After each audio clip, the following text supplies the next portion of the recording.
It's been 8 months since we started monitoring platypuses at the Rhododendron Gardens, and we've been back to collect more information.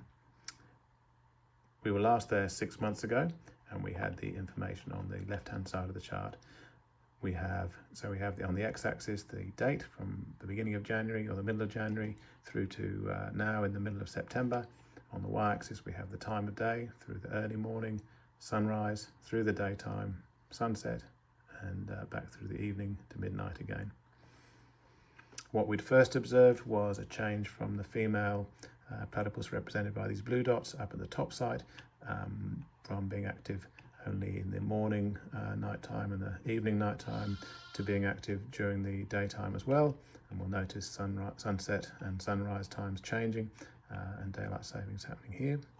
Since then, two interesting things have happened. Firstly, we have started seeing the male platypus again, who we hadn't seen since we microchipped him about a year ago.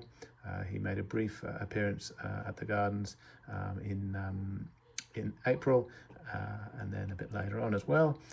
But also the female started making some trips down to the Emu River, represented by these red diamonds at the lower site, but still spending much of her time at the lakes in the garden.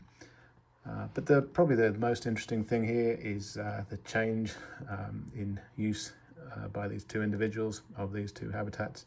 So the female was last seen on the 13th of July in the gardens, and the male was seen later on the evening the same day, and since then it's all been the male at the gardens and not the female at all. So she presumably is down at the river. He has made a couple of appearances at the lower side, again presumably heading to the river briefly, but still spending much of his time at the lakes in the gardens, and only or primarily being active in the evening and the morning, and very little in the daytime.